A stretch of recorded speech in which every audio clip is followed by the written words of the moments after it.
Hey everybody, welcome back to Life Legacy Foundation Incorporated's YouTube channel. Thank you for tuning in once again for this message that we're bringing to you today. So I wanted to speak to you about something that is very near and dear to my heart. And as you all know, I deal with a son who has schizophrenia and he's an adult. And so recently, he had to be restrained. So I don't know if I mentioned it in the last couple of videos, but he is in the hospital and he had to get some IV drugs for an infection that he had. So he had to be moved from the psych floor to the medical floor. And so with that being said, when he was down there for the first couple of days or so, he did pretty well. I was able to go visit him and everything, and we were able to sit down. He was still not clear in his thought process or his talking, but he was calm and cordial, and so it was peaceful. And so that lasted maybe a few days, and then I went last week and it was a totally different person.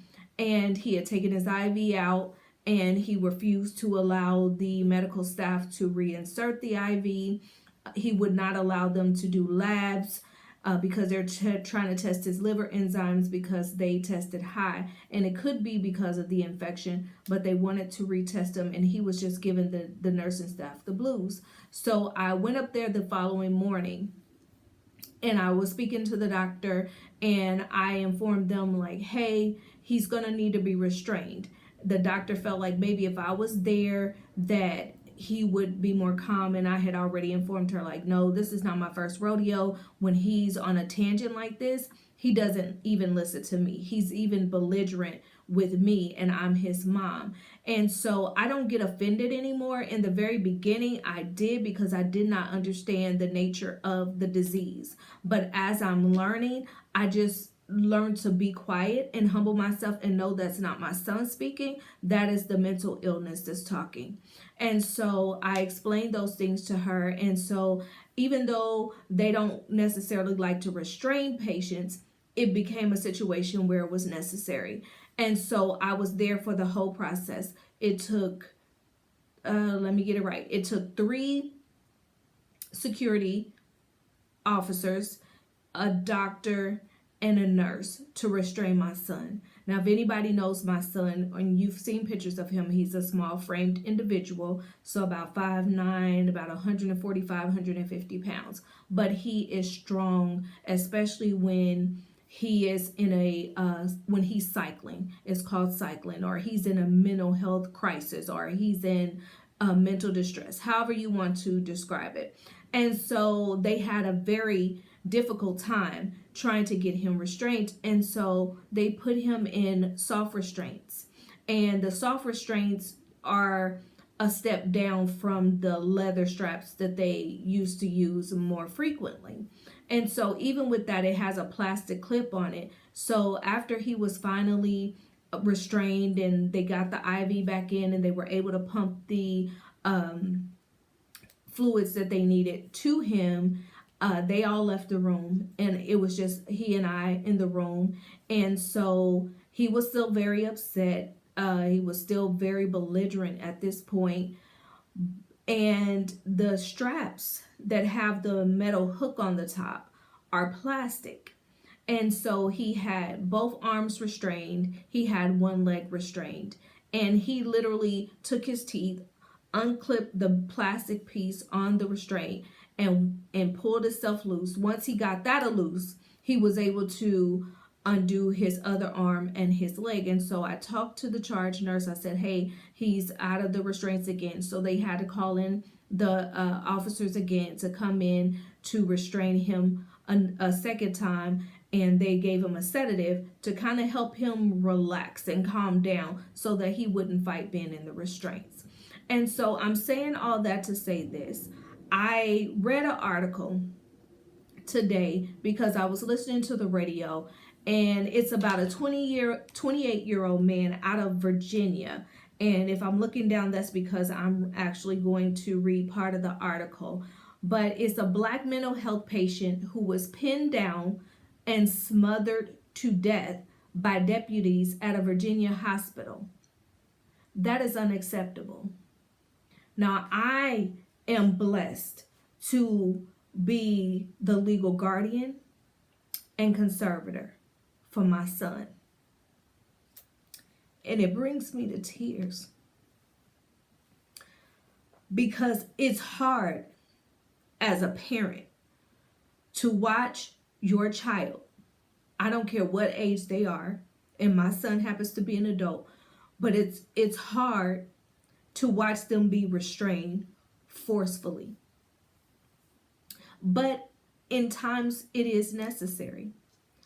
But when I knew that that was what the doctors and the hospital would possibly be faced with based on him taking the IV out the day before, I made sure that I told the doctor that I'm going to be there in the morning, that following morning, when they do it. I was able to talk to the psychiatrist. I was able to talk to his medical doctor. I was able to talk to the nurse when I got there. And even though they were against restraining him, I told them to go ahead and do it, do what they had to do, as long as I was there to oversee what was being done to my son. And when I was reading this article, it broke my heart and it brought me to tears because my son will be 26 in just less than a month. This young man was only 28 years old. He was in a medical crisis and he was transported, from what I can read, from the jail to the hospital facility. And it was in the hospital facility where this happened. And this is all on Fox News. It's been on CNN. So I'm going to pin the link so that you all can read it for yourselves. This just happened, I believe, on March the 6th. But his name is, see, it's right in here. Let's see real quick. His first name is Ervo Otieno. And he was a 28-year-old young man who had a history of mental health struggles and was experiencing mental distress at the time of his initial encounter with law enforcement earlier in this month.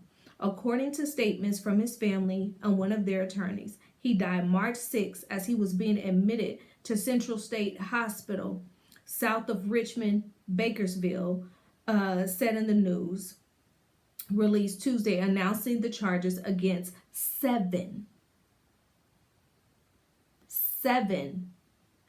county sheriff deputies.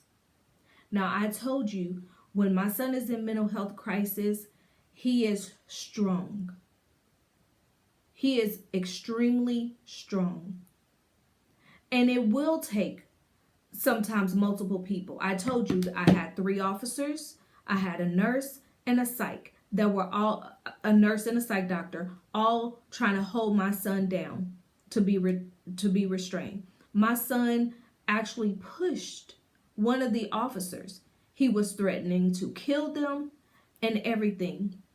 I would hate to think that if my son was in that position and I wasn't there and restraints had to be done, what that outcome could have been. I could be mourning my son like this family is mourning for their son, their brother, their cousin, their friend.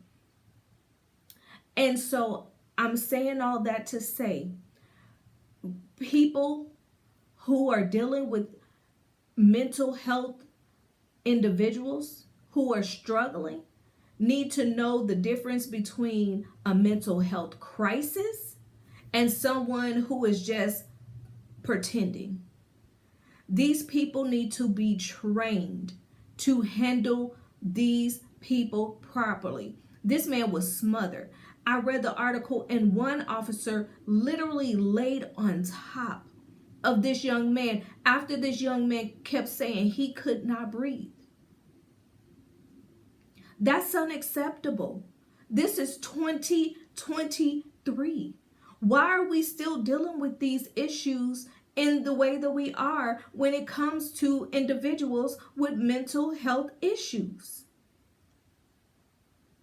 And I don't know the backstory concerning this young man and his family in Virginia, But I'm saying that if, as a parent, if you have an adult person who is struggling with mental health issues,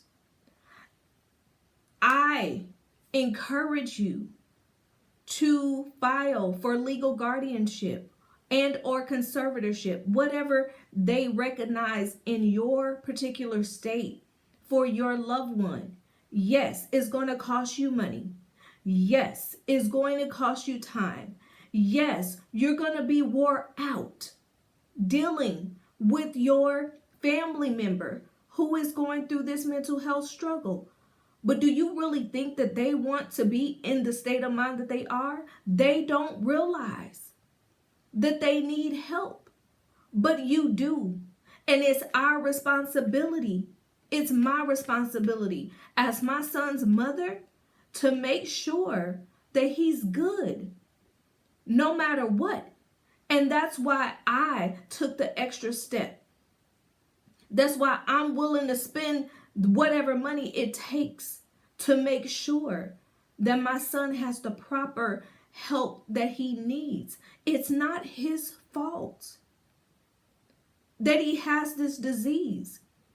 If he was stricken with cancer, if he had lupus, if he had MS, if he had some other debilitating disease, and I knew it as a mother, because he doesn't have a wife or a significant other, that means it's my charge to make sure that he has the quality of care that he needs so that he can be successful in this life. And that, no matter what that looks like. And I'm not knocking that family by any means, because I don't know what measures they've taken in the past. And I don't know what led up to him being arrested and then eventually being taken to the hospital. I'm only speaking on law enforcement and the hospital staff who did this young man a disservice. It's a grave injustice, literally a grave injustice, because they were in the hands of people who were supposed to help him, not hurt him. Even on tomorrow, I will be at that hospital because it's a possibility that my son may need security officers there because they're going to give him an injection of penicillin, which is the last end of what he needs in order to be on the medical floor. If that's the case, I'm going to be there. When the doctor called me today to give me the update, I said, I'll be there in the morning. And I don't necessarily have to be there, but I need my eyes on that situation. And I wanted to record it so that I can share my experience firsthand with you all. But as soon as I took my phone out to record, the officer said that I could not do it. It was against the hospital protocol. So what I did was take a few pictures, and I'll share those with you once they left the room. So I'm saying all that to say, this is sickening. This is sad. This is disgusting. This is frustrating to have to read an article where a 28-year-old man had the rest of his life ahead of him, and he was taken out of here because of negligence due to law enforcement and due to the hospital or even the jail failing him in those moments. And to take it a step further of how negligent these people were, this young man was already restrained. That's the other thing we have to consider. Just because somebody is struggling with their mental health, they are still human. We still owe them the responsibility to treat them as such. I would hate to get the call from the hospital and say, hey, we had to restrain your son, but he's no longer alive because of the drastic measures that they took to restrain him. I would hate for that to be a phone call that I have to hear. That's why I am present. Whenever I have the opportunity, I am present. When my son got put on the psych floor of the hospital, they said due to COVID rules that they still have in place on the psych floor, no visitation. But you better believe, as soon as they told me they were moving him to the medical floor, my first question was, can he have visitors? When they said yes, I have made it my business to be at that hospital every single day, to take him some fruit or some snacks. There's only been a day or two since he's been on that floor that I've missed. But trust and believe, I've been there the next day. The doctor has been wonderful, calling me every day to update me, whether I show up at that hospital or not, calling me to make sure that I'm updated on what's going on with my son. And because my son's an adult, that wouldn't happen if I didn't have legal guardianship and conservatorship. And I'm going to shout out the state of Georgia for being so generous with me, for working with me, knowing that my legal guardianship and conservatorship is out of Missouri, and they are respecting that. They are honoring that so that my son can get the help that he needs. They have been wonderful through this process. I couldn't say that when I was in California, but I can say that now that I've returned him to Georgia. And I just want to help somebody who may be going through this, or you may be on the fence. Should I get legal guardianship for my adult child or my adult loved one? Should I try to seek conservatorship? Different states look at guardianship and conservatorship differently. So in the state of Missouri, I have guardianship and conservatorship for my adult son. So you may be on the fence. Should I or should I not? You absolutely should. Especially if it's in the best interest of your loved one who cannot make informed decisions on their own to secure their own safety and well-being. You most certainly should. Now, I will tell you that in all cases that I know of, in every state, if you are petitioning the court for any type of guardianship or conservatorship, especially of an adult, whether they are disabled or have a mental illness, they will seek out the next of kin to notify them, to make sure that nobody is going to give you pushback to do the guardianship or conservatorship for that loved one. Because it could be a situation where I'll take my situation for example. When I got my attorney secured and I knew that I was going for guardianship and conservatorship for my son, the courts asked me for relatives, close relatives. So that meant grandparents, aunts, uncles, siblings, names, phone numbers, addresses, so that they could reach out to those persons and let them know what was going on. Now, when the court hearings were set up, they were aware of that as well. So they have the opportunity to come to court. Now, they could be called to testify for you, or they could be called to testify against you. In my situation, I had a family member who decided they wanted to testify against me because they did not want me to have guardianship for my son, because their reasoning behind it was that he's an adult and he should be allowed to roam the country as he pleased. So the court ruled in my favor. And so for that, I am grateful. And that particular person who testified against me also has their own mental health struggles. So I'm just saying, be prepared to fight. If you want to do it, be prepared for obstacles to come up, because there will be obstacles. I have spent hundreds and thousands of dollars for my son. But I'll continue to do what I have to do to secure his well-being. And I'm looking into some other options that may prove to be fruitful in the future for him as far as his mental health is concerned.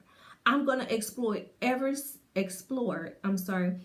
single option that I can to ensure that my son has a healthy life. I want him to outlive me. I don't want to bury my son. My heart goes out to this family in Virginia who lost their loved one. They should not be burying their son because he has a mental health issue and he was in a mental health crisis. No parent wants to bury their child.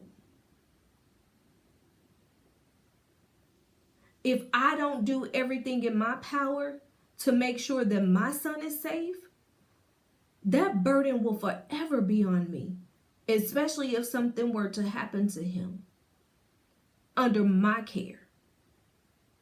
And so that's why I go so hard and I do what I do, because before my son received his diagnosis and we started dealing with this, I really didn't pay much attention to mental illness, to be honest. I knew that some people I felt in my family struggle with it, but it was taboo. And I grew up in a very religious family. So the way we grew up, if they had a problem or exhibited like something was wrong, it was like, oh, that's just their personality, or, you know, we'll just pray for them and God will heal them. It doesn't always work like that. The Bible says first natural, then spiritual. So I have to take the natural approach to my son. But on the spiritual side of it, I still believe God is going to heal my son. And I know that that sounds crazy, but I stand on my faith. And I believe that he's going to be healed completely one day. I don't know when that one day will be, but I know that it's coming. But first, in the natural, I have to make sure that he's getting his meds. I have to make sure that he's seeing the psychiatrist. I have to make sure that he's good. And then if God wants to heal him in his time, I have the spiritual side that says it shall be. So I just wanted to get on here today to just encourage you all, to let you know you're not in this alone. If you have questions, you want to leave a comment, that's fine. I will try to answer the questions as they come in. And I have been very transparent through this process. I will continue, by the grace of God, to be transparent in this process that I'm going through with my son. Because if I can help one person, then I've done what I've been assigned to do. But my goal is to reach the masses. There are so many people who are struggling. There are so many people who are on the fence. And there are so many nights that you're going to cry. You're going to say, why am I going through this? You're going to question yourself. You're going to question a lot of things. But in the end, it will be worth it. And so I'm going to get off of here for this week. I just wanted to share that information with you. Again, the article that I'm in reference to will be linked most likely in the comments. So if you want to click on it and read it for yourself, you can. So until next time, be blessed, and I love you all to life.